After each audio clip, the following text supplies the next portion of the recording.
Dragons TV. This is the Den Daily, bringing you all the latest gossip, views and transfer news from in and around the Den. Already we've had a busy back end to the season, and before the Euro starts in 2 weeks, the rumours once again have begun to start. And today the EFL Hub went with this story that Millwall and Blackburn Rovers are both interested in Matt Ritchie, who is now out of contract at Newcastle. Once again, it's massively divided opinion on social media. So we're looking into this a little bit, not just Ritchie, but the type of player we're after. Do we need experience in the squad? You know, I personally think we do. Now we've lost Hutchinson and Bulkowski from that dressing room. I'm looking around and we're a youngish squad, with the exception, of course, of maybe George Saville, Tom Bradshaw, Murray Wallace and Joe Bryan. But I'm not putting any of those really, other than Saville, as a proper leader on the pitch. And I've got to be honest, I think it would be a fantastic signing. Ritchie is 35 years old in September, but again, not just the experience and his absolute quality. I've watched some goals that he scored this morning, scored some absolute bangers for Newcastle, and previous to that, Bournemouth. He got his move to Newcastle from Bournemouth for around £10 million. He was Rafa Benitez's third summer signing in 2016, and you've only got to look online. Once I've googled Matt Ritchie, everything else followed, all the tributes from Newcastle fans saying what a fantastic 8 years at the club, what a fantastic servant, a leader, a voice in the dressing room, professionalism is up there with the best of them. So for me, I just think it's an absolute no-brainer if we can make it happen. There is rumours circulating he would like to finish his career at Portsmouth. That's where he started, and he came through the youth system there from a very young boy. I'm not sure how true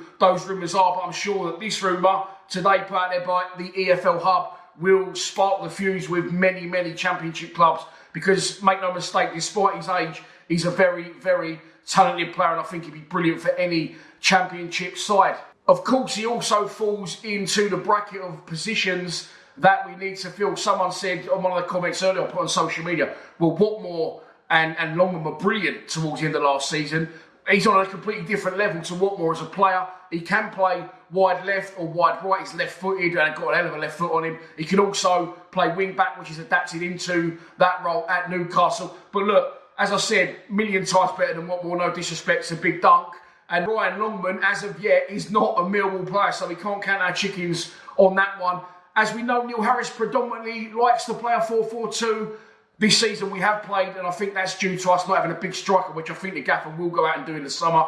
We've had to play that sort of two wide strikers. I don't think Neil Harris will go a million miles away from that. He's had brilliant success since he's been back in the club with that formation. But I do think that the gaffer will cater for both. I think he'll go out and buy a big striker. I do think Longman will come back to the club. That's a video that I was going to put out, but it got lost in the fiasco of the hierarchical leaving below James Berylson and, of course, the Tanganga rumours. It was all going on. So I haven't put that video out yet.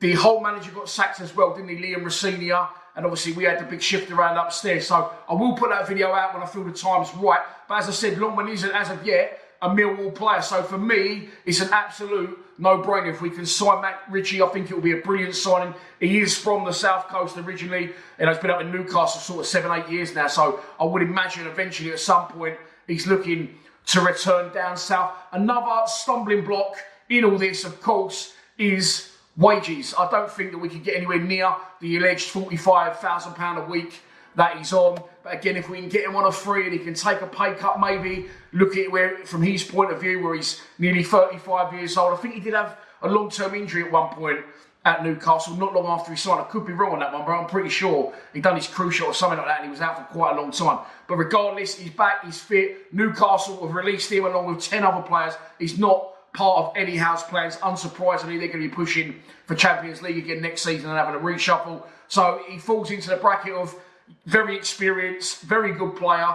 Yes, he's old, but we need players in that position. And if we can get him on a free as well and, you know, talk him into taking probably a massive pay cut, let's be honest. Not just a small one if he's on around 45 grand a week. But I believe that we could probably get around 20 grand a week at a push.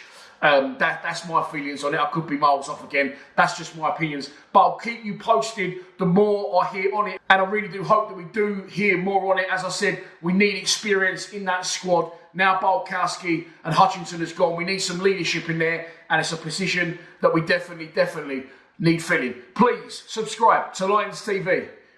Come on, you Lions.